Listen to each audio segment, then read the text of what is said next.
Mga pulong ni Jesus karon sa iyang pag-ingon, dili na ako magdugay na uban kaninyo. Mangita mo nako, pero dili mo makasunod nako. Dili mo makaadto sa akong adtuan.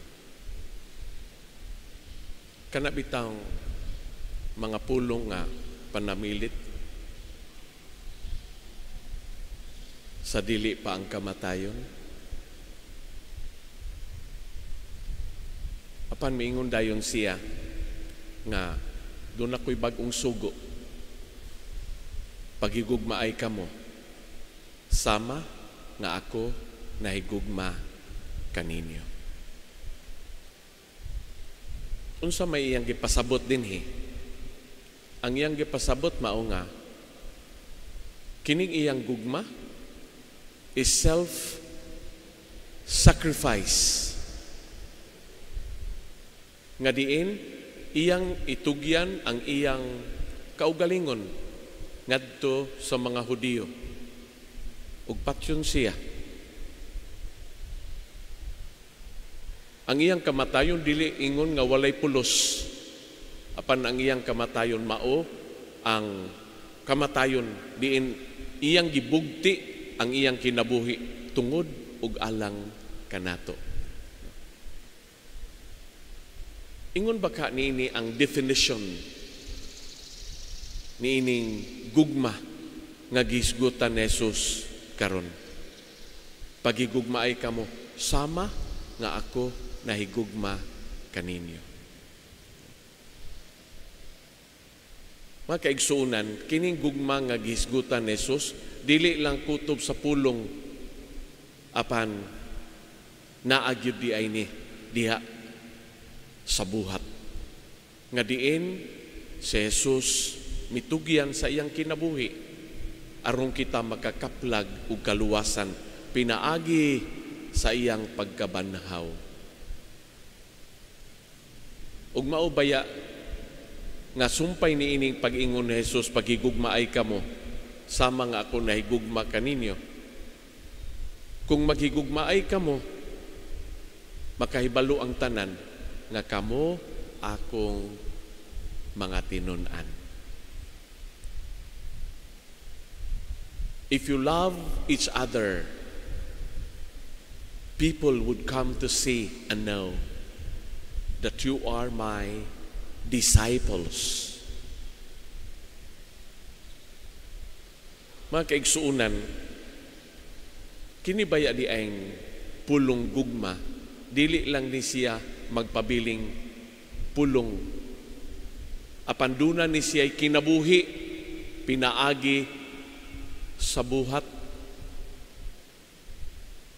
Nga unsa man di ay ni siyang paghigugma ay, naa ang kining kaluoy, naa ang pag-inalagaray, naa ang pagpinasayloay. Mauni ang kinabuhi sa gugma nga buot ni Jesus ipadangat ngadto sa iyang mga tinun-an nga buhaton. Naunta ang kanabang kahiusahan diha sa pag-inalagaray? Naaba ang pagsinabtanay? Kung doon naman gani mga hitabo nga dunay panagbingkil, naaba ang panaghiuli? Naa ang pagpinasayloay? Og pinaagi niini, mailhan ang mga tao nga nagkahigugma ay pinaagi sa ilang pagpuyo sa ilang kinabuhi ug mailhan sila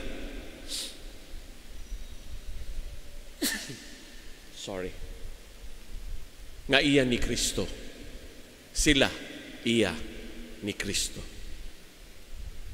Nga sa ato pa di ay kung ang mga tao naabitaw ang kanabang pagdinumtanay, naa ang pagsinahay, naa ang paglinibakay, Naa ang tinguha sa pagpanimalos. Tataw kaayo nga wala ang gugma diha kanila. Ug busa, makita sa mga tao na kining mga tawhana dili iya ni Kristo. Ug mao baya ni nga kung nadungog nato pag-ayo ang ebanghelyo,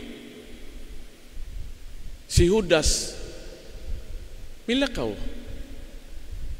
Ug unsa man ni siyang mao nga kana bang image nga si Judas nga human diha sa pagpangaon, milakaw, mibiya.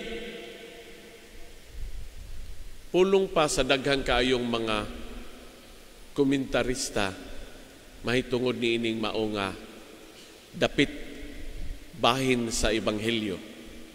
Si Judas nagpakita nga siya dunay antagonism against the Lord Jesus. Duna siya'y antagonism against sa iyang mga kauban nga mga tinunan. Mibiya siya, mipalayo siya gikan kang Jesus. O gipili niya ang kining mao nga bahin diha sa iyang kinabuhi. Naa dinhi ang iyang pagpalayo sa Dios ug ang iyang pagpadayag sa iyang kalagot kang Jesus.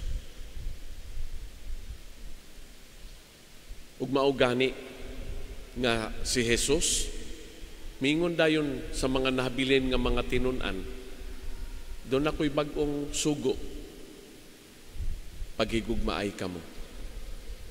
Sama nga ako nahigugma kaninyo. Nga ang kining pagpadayag na Jesus niini, nga siya maoy model of loving. Nga sa ato pa, dinhi karon gitudloan ta ni Jesus o gipahanumduman nga kaanindot unta nga isip usa ka simbahan, isip miangkon kita nga atong duna kitay langitong amahan nga tua sa langit, kay sayon man kita nga ang atong langitong amahan miangkon kanato nga iyang mga anak, naaunta ang atong pagminahalay, naaunta ang atong panaghigugmaay, naaunta ang atong pagtinabangay, pag-inalagaray, pagpinasayloay. Mauni ang gugma nga buot isilsil ni Jesus dinhi kanato. Ug maghinaot unta kita nga magpuyo kita sumala nining bag-ong sugo nga gisugo ni Jesus kanato. Naunta ang matag-usa kanato, may mong instrumento nining gugma nga atong mapadayag nga ang mga tao nga makakita ug makasinati diha sa atong kinabuhi, madasig sila sa duol kang Jesus pinaagi kanato tungod kay ang mga tao makakita na kita mga tinunan ni Jesus. Amen. Manindog palihog.